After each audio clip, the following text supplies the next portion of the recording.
Hay una escritora llamada Corrie ten Boom. Ella era una escritora sobreviviente del Holocausto. Ella fue autora de un libro llamado El refugio secreto de Hidden Place.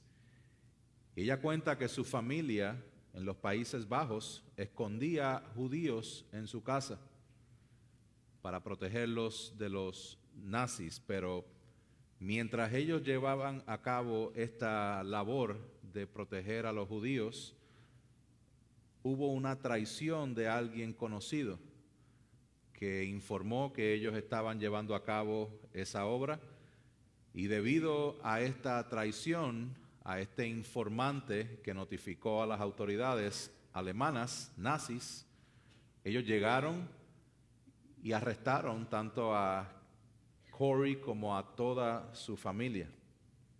Ellos fueron arrestados y ella contaba en este libro que una de las cosas más difíciles de sobrepasar mientras estaba en los campos de concentración, arrestada con su familia, temiendo por su vida, una de las cosas más difíciles fue tener que lidiar con el pensamiento de que ella y su familia estaban allí por la traición de una persona cercana.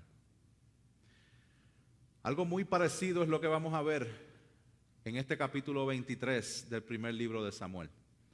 David está siendo perseguido por alguien cercano, por Saúl, por el rey. Y no solamente eso, sino que va a ser traicionado por su propio pueblo. Entonces, hoy nos vamos a estar preguntando, ¿qué hacemos cuando experimentamos momentos de extrema dificultad, de extrema traición? ¿Y qué hacemos cuando nos traicionan? ¿Y qué hacemos cuando somos nosotros los que estamos traicionando? Bueno, vamos a comenzar. Este capítulo lo vamos a dividir en dos partes. Y estas dos partes van a estar centradas en el lugar donde se encuentra David. Primero, vamos a ver en los versos del 1 al 13 que David se encuentra en Keila. En los versos 1 al 13 vamos a ver la historia de un rey, refiriéndome a David, traicionado por los suyos. La historia de un rey traicionado por los suyos. Vamos a ver, verso número 1 dice: entonces dieron aviso a David: los filisteos están atacando a Keila y están saqueando las eras. Una vez más los filisteos en acción. ¿Quiénes eran estos filisteos? Los enemigos constantes del pueblo de Israel. Ellos han sido nombrados en múltiples veces ya en este libro, del primer libro de Samuel. Se llevaron el arca en el capítulo 4. Los filisteos se reunieron a pelear con Israel en el capítulo 13.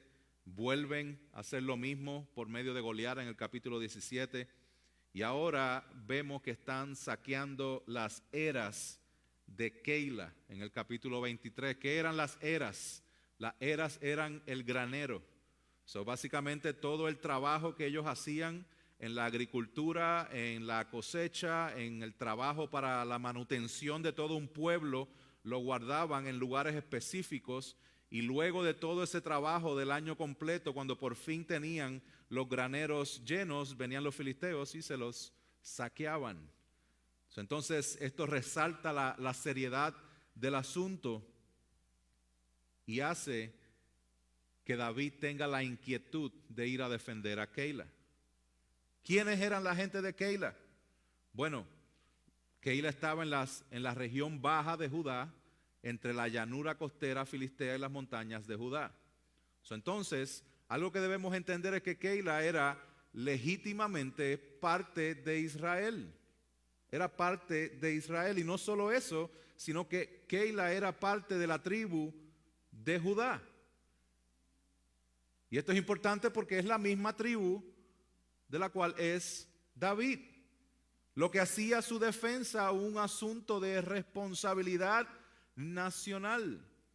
Entonces, David tiene la inquietud de ir a defender a los suyos al escuchar que están siendo atacados. Vamos a ver qué sucede, versos número 2 al 4.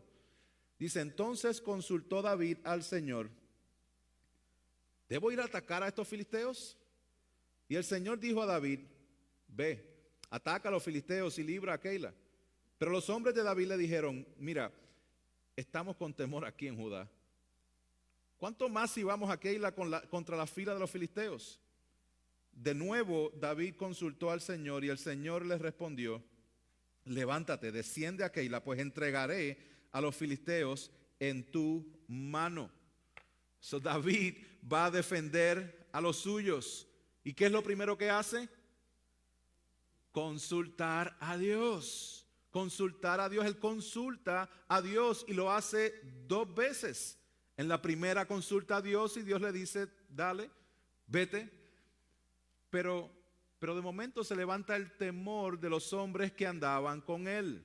Debemos recordar, estos hombres que andaban con David no eran hombres de guerra. ¿Quiénes eran estos hombres que andaban con David?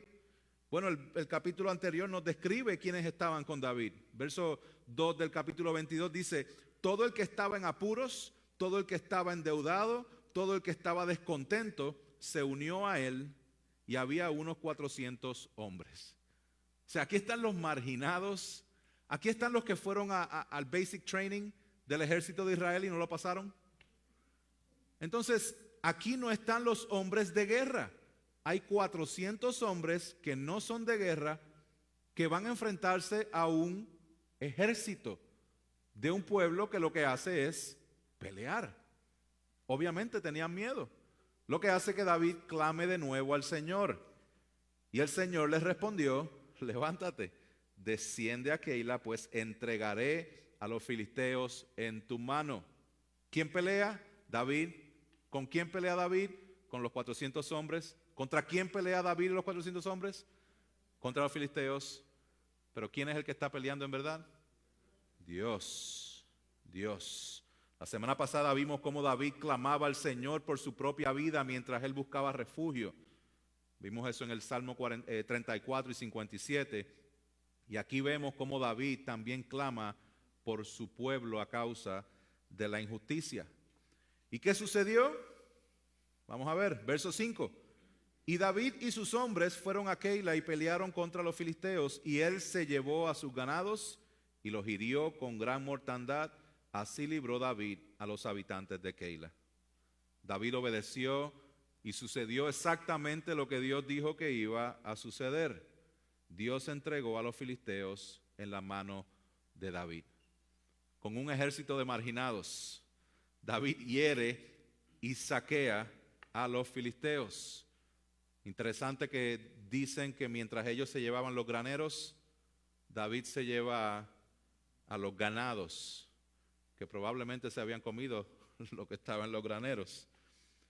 De seguro, con lo que está aconteciendo aquí, David está ganando el favor del pueblo. Acaba de liberarlos del ataque de los filisteos y del saqueo que llevaban a cabo de las eras. Vamos a ver qué sucede. Porque no necesariamente está ganando favor David, sino que lo que vamos a ver en los versos 6 al 13 es que Keila se aprestaría a traicionar a David. Verso 6 dice, al huir Abiatar, hijo de Abimelech, a donde estaba David en Keila, descendió con un efod en la mano.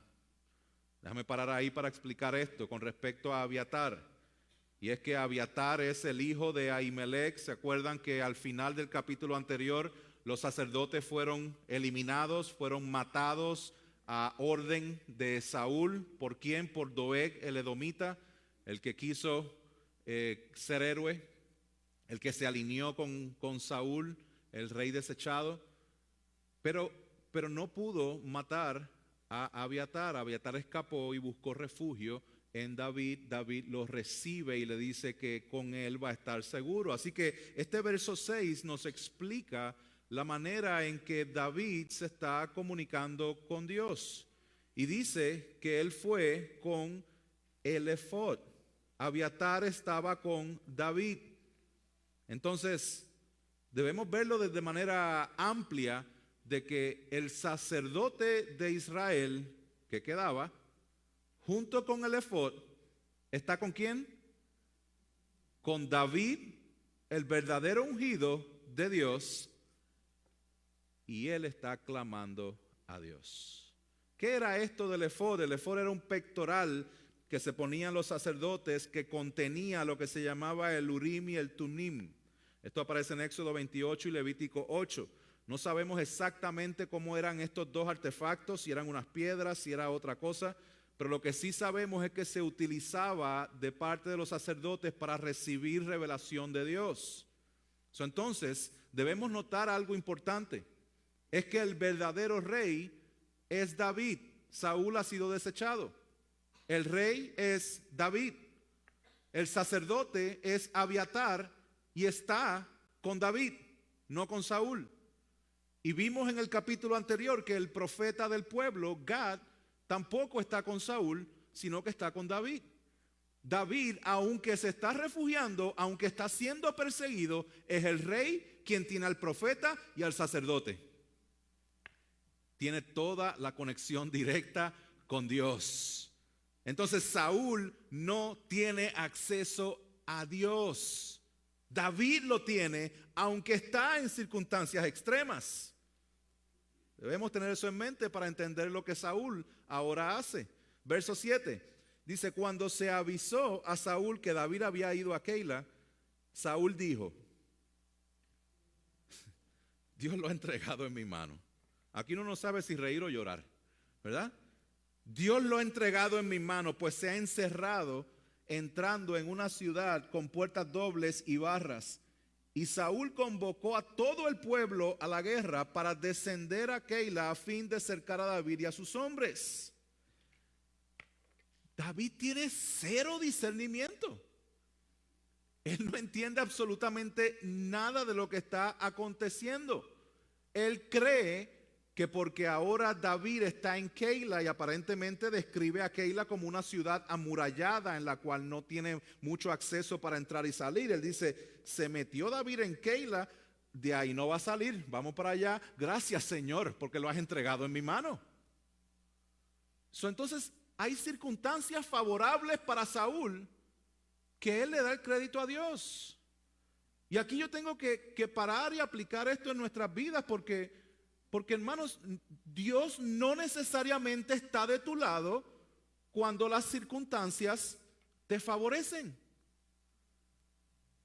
Dios no necesariamente está en el asunto cuando las cosas van como una persona desea. Especialmente cuando esos deseos están motivados por un pecado de tu corazón. Por lo tanto, la prosperidad económica no es señal de que Dios está contigo. A veces escuchamos: gracias, Señor, por este trabajo que me va a pagar el doble, gloria a Dios. Pero ahora tu trabajo te demanda que tienes que viajar el 75% del año y no puedes congregarte, no puedes servir a tu familia, no puedes estar ahí, pero gloria a Dios por el aumento de sueldo. ¿Realmente es una prosperidad de Dios? ¿Es una bendición de Dios? No. Mis hermanos, no toda puerta que se abre es una señal de que Dios está favoreciendo eso. Nosotros debemos orar como hizo David, nosotros debemos entender los principios bíblicos y aplicarlos a nuestra vida y no necesariamente decir: qué bueno, gracias, Señor, por abrir la puerta de que me aprobaron este carro de $75,000 que no puedo pagar, pero gracias a Dios lo sacamos del dealer. Mis hermanos, el avance de tus planes no es señal de que Dios está contigo cuando esos planes van contrario a Dios, buscan dar gloria a ti y no dar gloria a Dios. Así que eso es lo que está haciendo Saúl. Él pretende tener el favor de Dios, cuando en realidad su corazón está entenebrecido. Él quiere matar al que Dios ha ungido como rey. Entonces, ¿qué hace Saúl? Que convoca al pueblo a la guerra para descender a Keila. ¿Se acuerdan qué estaba pasando con Keila? ¿Se acuerdan quién estaba atacando a Keila y maltratando a Keila? Los filisteos. ¿Y qué hizo Saúl? Nada. Pero ahora que David está en Keila, él va a organizar su ejército para ir a Keila para matar a David. No para defender al pueblo, para matar a David. Saúl se volvió loco. está loco, está mal de la mente. Vamos a seguir, verso 9. David supo que Saúl tramaba el mal contra él, así que le dijo al sacerdote Abiatar, trae el efod. Saúl es malo, está tramando el mal. Y pudiéramos decir que ahora que David va a clamar nuevamente, que Dios le va a decir, tranquilo, después de lo que tú hiciste por Keila, la gente de Keila va a estar ahí por ti, te va a defender contra este ejército de Saúl que viene. David se huelía que la cosa no estaba bien. ¿Se entiende eso? Yo creo que eso es más boricua que otra cosa. Pero vamos a ver lo que sucede, verso 10. Verso 10 hasta el 12 dice, entonces David dijo, oh Señor, Dios de Israel, tu siervo, ciertamente ha oído que Saúl procura venir a Keila para destruir la ciudad por causa mía. ¿Me entregarán en su mano los hombres de Keila? ¿Descenderá Saúl tal como tu siervo ha oído? Oh Señor, Dios de Israel, te ruego que lo hagas saber a tu siervo. Y el Señor dijo, sí, descenderá. Qué interesante que aunque él hace dos preguntas, David le hace dos preguntas a Dios, Dios le contesta una solamente. ¿Será que descenderá Saúl? ¿Será que me van a entregar los de Keila? Y él dice, sí, descenderá. Pero se quedó una pregunta en el aire.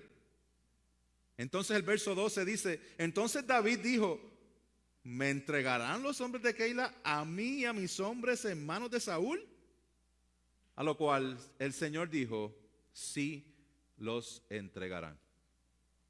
Sí, te van a traicionar. Sí. David dice que él es el siervo del Señor 3 veces en ese clamor. Él le hace 3 preguntas al Señor, pero él le hace un ruego específico. Dime si me van a entregar o no, dímelo. Dímelo. ¿Y qué hizo David? Bueno, te voy a decir, antes de decirte lo que hizo, te voy a decir lo que no hizo. David no se quejó contra Dios. Dios, pero después que los rescaté. No, David no se quejó contra Dios. David no se enojó contra los de Keila. No fue para allá para sacarles en cara lo que él había hecho por ellos, ni tampoco tenía resentimientos contra ellos, sino que en el verso 13 nos explica que él se levantó pues, David con sus hombres, como 600, y salieron de Keila y anduvieron de un lugar a otro. Cuando a Saúl le informaron que David se había escapado, cesó de perseguirlo. Permíteme resaltar 2 cosas de ese último verso. En primer lugar, que los hombres que estaban con David ya no eran 400, sino que eran 600. El pueblo del verdadero rey crece en medio de la persecución. ¿Les resulta familiar? Punto número 2. David y sus hombres anduvieron de un lugar a otro. David es el rey verdadero, pero no tiene dónde poner su cabeza. ¿Les resulta familiar? Mis hermanos, mientras David se va dirigiendo a Keila para salvar, Saúl se va dirigiendo a Keila para matar a David. Mientras David convoca a sus hombres para liberar a Keila, Saúl convoca a su pueblo para matar a David. Mientras David clama a Dios como su siervo, Saúl está usando el nombre de Dios con hipocresía y con conveniencia. Mientras David es el rey verdadero y el sacerdote y el profeta están con él, Saúl no tiene acceso a Dios. Y mientras Dios entregó a los filisteos en la mano de David, los de Keila entregarían a David en la mano de Saúl. En fin, en esta primera escena lo que vemos es la historia de un rey verdadero que sería traicionado por los suyos. Aunque no se materializó la traición, Dios le había dicho que iba a suceder, porque el corazón de la gente de Keila estaba alineada al rey que había sido desechado y no al rey verdadero. Esto nos lleva a la segunda parte de este capítulo, donde vamos a ver David huyendo y refugiándose en el desierto, primero en el desierto de Sif, luego en el desierto de Maón. Así que vamos a ver a David en el desierto desde el verso 14 al 29. David en el desierto, dos desiertos, Sif y Maón. Aquí vamos a ver otra historia de un rey traicionado por los suyos y algo más. Y algo más. Ese algo más lo vemos en los versos 14 al 18, donde hay un comentario muy importante y luego una corta escena donde viene una visita de Jonatán a David. Vamos a verlo, versos 14 al 18 dice que David se quedó en el desierto en los refugios y permaneció en la región montañosa en el desierto de Sif. Saúl lo buscaba todos los días, pero Dios no lo entregó en su mano. Y David se enteró de que Saúl había salido para quitarle la vida y David se encontraba en el desierto de Sif en Ores. Jonatán, hijo de Saúl, se levantó y fue a donde estaba David en Ores y lo fortaleció en Dios. Y le dijo, no temas, porque la mano de Saúl mi padre no te encontrará y tú reinarás sobre Israel y yo seré segundo después de ti. Saúl mi padre también sabe esto. Hicieron los dos un pacto delante del Señor y David permaneció en Ores mientras Jonatán se fue a su casa. Estos versos son bien interesantes y hablando de manera literaria, el autor del primer libro de Samuel ha puesto esta parte del 14 al 18, la ha puesto en el medio de dos traiciones. Vimos que David es traicionado en Keila y vamos a ver que él va a ser traicionado en Sif, pero en el medio, como un sándwich, se encuentra esta parte que es la mejor parte, pero antes de ir a esta parte que es la mejor, quiero seguir a que veamos la traición, la otra historia de un rey traicionado por los suyos. Un rey traicionado por los suyos. Vaya conmigo al verso 19. 19 y 20 dice, entonces subieron los de Sif a Saúl en Gibeá y dijeron, ¿no está David escondido entre nosotros en los refugios de Ores, en la colina de Aquila, que está al sur de Jesimón? Ahora bien, oh rey, usted descienda conforme a todo el deseo de su alma para hacerlo y nuestra parte será entregarlo en manos del rey. So aquí está la gente de Sif yendo a donde Saúl diciendo, aquí está David. Tú no quieres ir a buscar a David, ven y búscalo. ¿Quiénes eran los de Sif? Sif es una ciudad que aparece en Josué 15:55 en la lista de las ciudades de Judá. Judá es la tribu de David. Entonces, esta gente de Sif es de la misma región, al igual que Keila, de la misma región que David.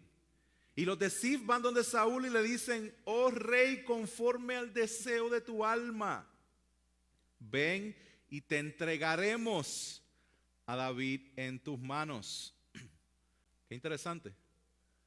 Los suyos, los de David, yendo al poder para entregar a David.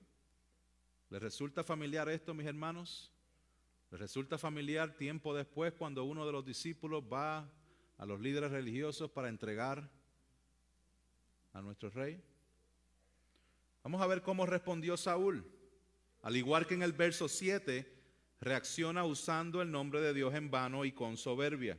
Verso 21 al 23 dice, y dijo Saúl, benditos sean del Señor, porque se compadecieron de mí. Vayan ahora, asegúrense, investiguen y vean dónde está su escondite, quién lo ha visto, porque me han dicho que es muy astuto. Miren entonces, reconozcan todos los escondites donde se oculta, regresen a mí cuando estén seguros y yo iré con ustedes. Y sucederá que si estuviera en la tierra, voy a hallarlo entre los miles de Judá. Una vez más, Saúl está usando el nombre de Dios en vano y cree que porque le benefician las circunstancias, Dios está en el asunto. Nada más lejos de la verdad, mis hermanos. Versos 24 y 25 dice, entonces ellos se levantaron y fueron a Zif delante de Saúl, y David y sus hombres estaban en el desierto de Maón, en el Arabá, al sur de Jesimón. Saúl fue con sus hombres a buscarlo, pero le avisaron a David que bajó a la peña y permaneció en el desierto de Maón. Cuando Saúl lo supo, persiguió a David en el desierto de Maón. Entonces va la gente de Zif a decirle a Saúl que David está en el desierto de Zif, pero hay unos informantes que le dejan saber a David, y David ya salió del desierto de Zif para el desierto de Maón. ¿Dónde está David? Todavía en el desierto, de un desierto al otro. Dios sostiene a David por medio de informantes que le dejan saber, hey, por ahí viene Saúl, te va a estar buscando. A pesar de toda la dificultad, David tiene gente fiel alrededor de él. ¿Y hacia dónde fue David? Qué interesante, porque dice el verso que David bajó a la peña. Bajó a la peña. Vimos en la semana pasada cómo David había escrito salmos relacionados a esa situación específica, y aquí también vemos ese caso. En el Salmo 54 nos dice que es un salmo de cuando los zifeos vinieron y dijeron a Saúl, ¿no está David escondido entre nosotros? Este Salmo 54, David los escribe en estas circunstancias, probablemente cuando estaba yendo a la peña para refugiarse porque lo está buscando Saúl. ¿Y qué dice David? David dice en el Salmo 54:1, sálvame, oh Dios, por tu nombre, y hazme justicia con tu poder. Escucha mi oración, oh Dios, presta a oído a las palabras de mi boca, porque extraños se han levantado contra mí y hombres violentos buscan mi vida. No han puesto a Dios delante de sí. Mis hermanos, Dios no solamente sostiene a David por medio de estos buenos informantes, Dios está sosteniendo a David por medio del clamor, por medio de la oración. ¿Y qué sucedió en Maón cuando él llegó a la peña? Vamos a ver versos 26 al 29. Dice, Saúl iba por un lado del monte y David y sus hombres por el otro lado del monte. David se apresuraba para huir de Saúl, pues Saúl y sus hombres estaban rodeando a David y sus hombres para apresarlos. Esto me recuerda a la escena del Chavo del 8, cuando Kiko está buscando al Chavo y el Chavo está buscando a Kiko. Ya las referencias del Chavo del 8 no son muy buenas porque estamos en una generación más nueva, pero búsquelo porque es bien gracioso. David y Saúl por un lado del monte, Saúl, David, y no se encontraban. Pero dice que estaban rodeando a David y a sus hombres para apresarlos. Verso 27, vamos a encontrar un gran pero. Pero un mensajero vino a Saúl diciendo, apresúrate y venga, pues los filisteos han hecho una incursión en la tierra. Regresó entonces Saúl, dejando de perseguir a David, y fue al encuentro de los filisteos. Por eso llamaron a aquel día la peña de escape. Y subió David de allí, permaneció en los refugios de En-Gadi. Como dicen los americanos, it was close. Estuvo cerquita de que Saúl pudiera agarrar a David. Lo había cercado, lo había encerrado, lo había rodeado. Pero en el verso 27 resulta que mientras Saúl está enfocado en matar a David, los filisteos siguen haciendo fiesta. Los filisteos siguen atacando otras áreas de Israel. Y esto va el mensaje a Saúl y le dice, mira, o sea, tú estás persiguiendo aquí a David mientras están masacrando a otras partes del pueblo. Tienes que venir acá. Mis hermanos, nosotros vemos que David está en la piedra de escape. Él había bajado a la peña, y aunque en esa peña no iba a tener salida por sí mismo, Dios ha provisto medios ordinarios de gracia para sostenerlo y para guardarlo. ¿Se acuerdan que él estaba clamando en el Salmo 54?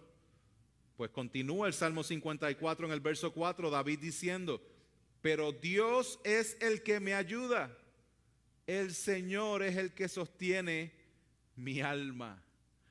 En todo este proceso, Dios está sosteniendo a David y David está claro que Dios lo sostiene en medio de la persecución, en medio del sufrimiento, en medio de la traición. Mis hermanos, aquí vemos un patrón donde David es traicionado por los de Keila, por los suyos. David es traicionado por los de Sif, por los suyos. Vemos un patrón de traición en el capítulo 23, pero también vemos un patrón de la fidelidad de Dios sosteniendo a David por medios ordinarios de gracia. Dios sostiene a David. Así que regresemos a la mejor parte del sándwich que le había dicho hace un rato, porque ahora podemos entender mejor por qué es que estando tan cerca y llegando a tantos lugares y con tantos recursos, Saúl no podía agarrar a David. Y vuelvo y leo el verso 14. Dice Saúl, la parte B, Saúl lo buscaba todos los días, pero Dios no lo entregó en su mano. ¿Cómo es posible que David pudo escapar de Nob y de Gad y de Moab y de Keila y de Sif y ahora en las piedras, en la peña, sin que lo agarren? Porque Dios no lo había entregado en las manos de Saúl. Saúl lo buscaba todos los días, pero Dios no lo había entregado. Mis hermanos, Dios es soberano aún en el desierto. Dios es soberano aún en el desierto y podemos confiar que Él está en total control, en absoluto control en el desierto, durante la traición y ante el rechazo. Dios ha provisto el desierto en la vida de David para prepararlo a que lidere como el rey de la nación. Mis hermanos, además de la providencia de Dios y la soberanía de Dios, nosotros vemos una cosa adicional. Y es que Jonatán vino a visitarlo. ¿Se acuerdan de Jonatán? El hijo del rey Saúl, el que hizo lealtad con David y no con su padre, el que entendió que su padre había sido desechado y que David era el rey ungido, prometido por Dios.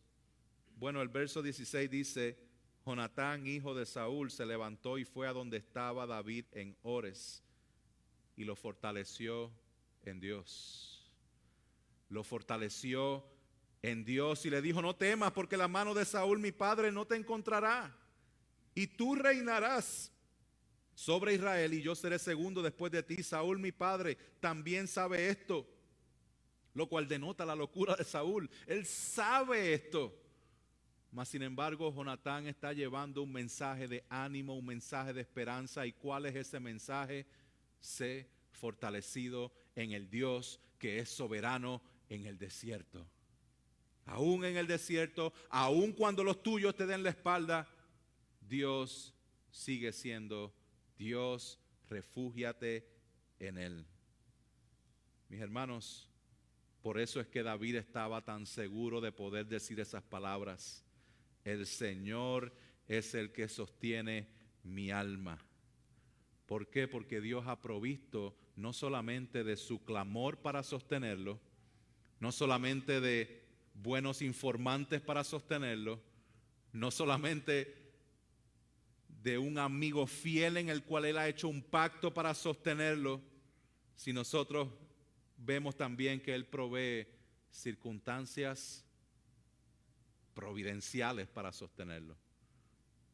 De momento viene un mensajero para decirle, hey, los filisteos están atacando, y Saúl deja de perseguirlo.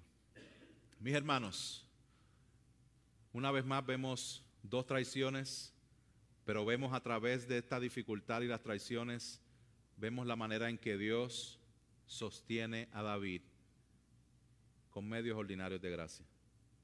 Y cuando nosotros vemos pasajes como este, nosotros debemos ser cuidadosos en la manera en cómo lo aplicamos a nuestras vidas.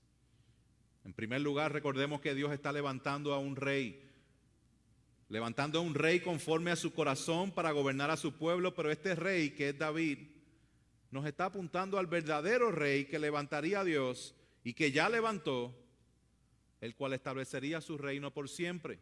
David nos está apuntando a Cristo. David es tipo de Cristo. Por tanto, aunque podemos aplicar muchos principios de la vida de David a nosotros, debemos entender de que nosotros no somos David en la historia. ¿Por qué? Porque cuando rápido lo vemos como que somos David, nos caemos en esta imagen de víctima donde empezamos a pensar en todos aquellos que nos traicionaron, en todos aquellos que nos dieron la espalda, en todos aquellos que nos hicieron mal. Y miren qué víctima soy. No, mis hermanos, David nos está apuntando a Cristo. Porque al igual que a David, a él lo rechazaron y a él lo traicionaron.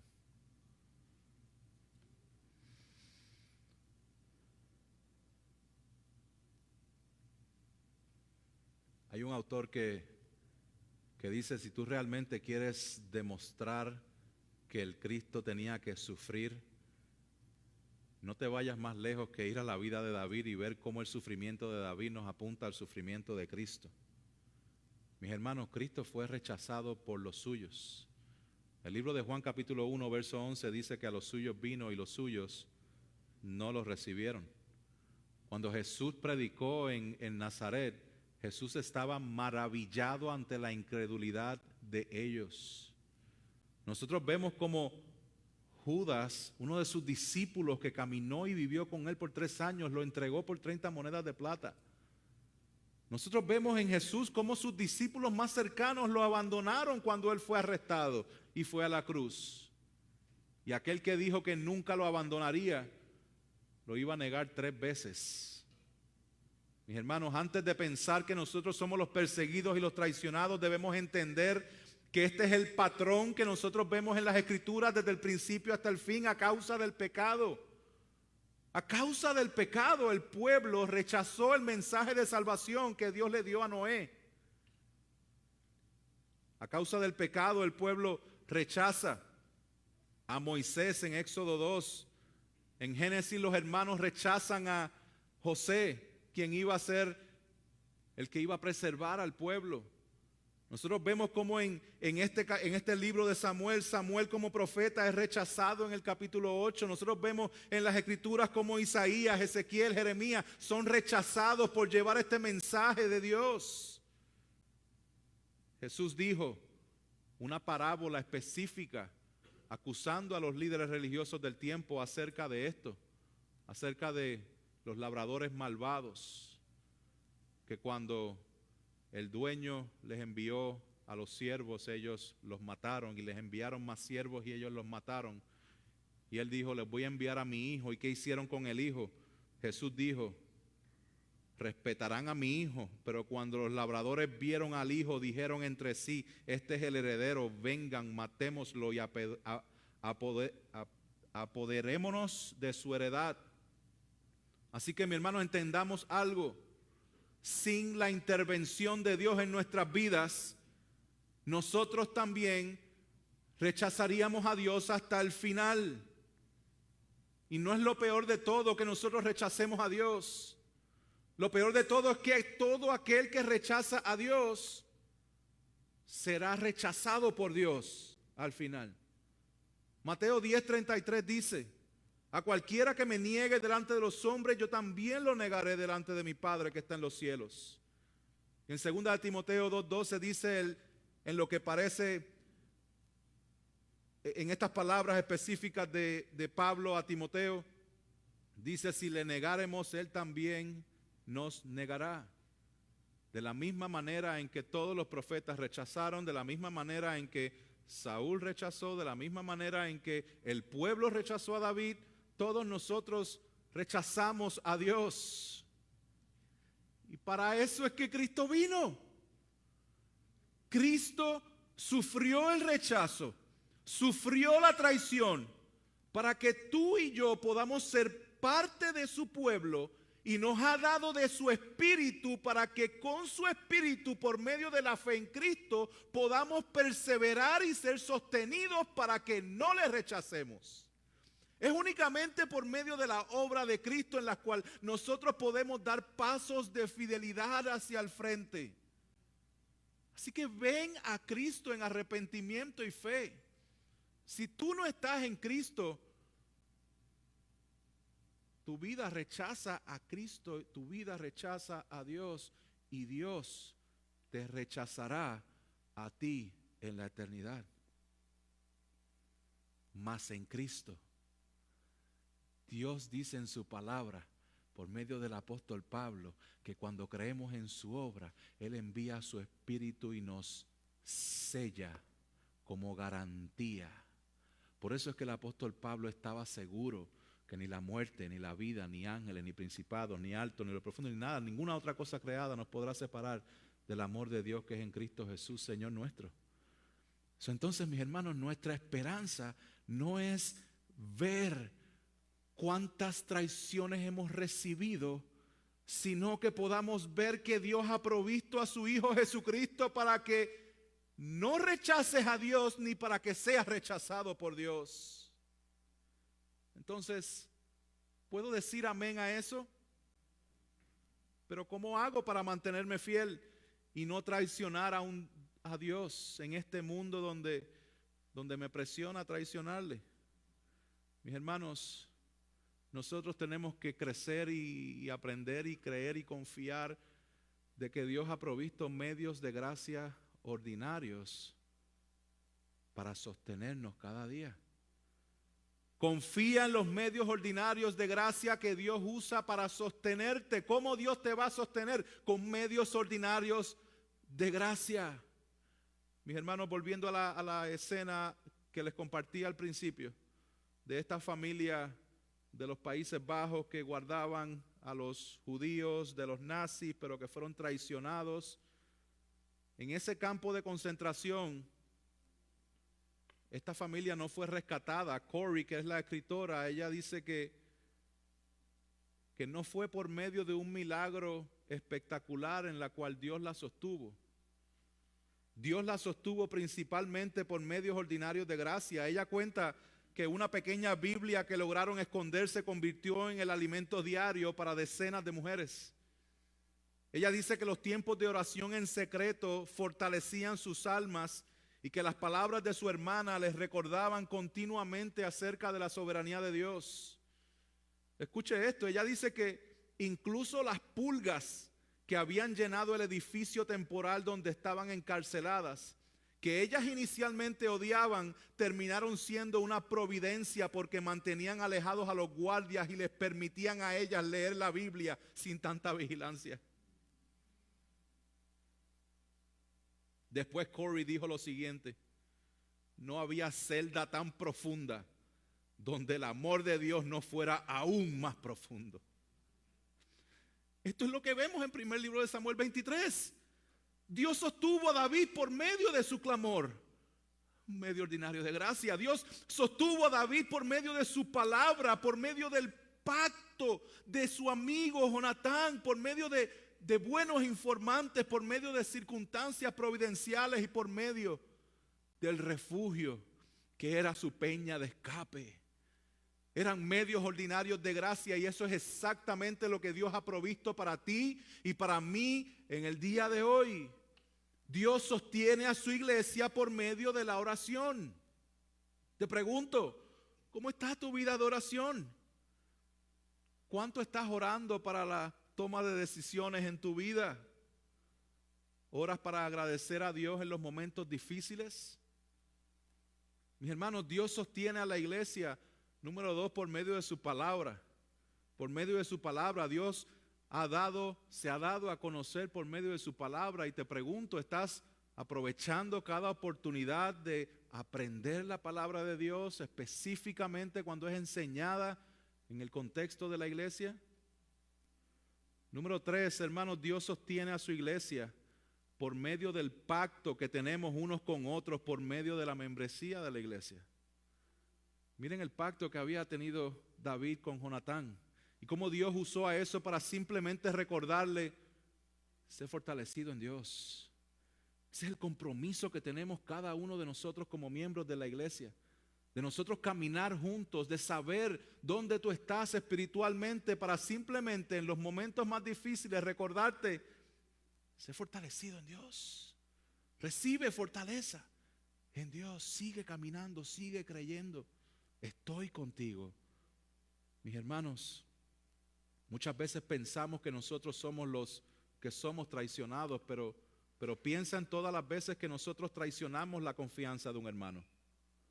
Piensa todas las veces en que tú traicionas la confianza de tu esposo o de tu esposa.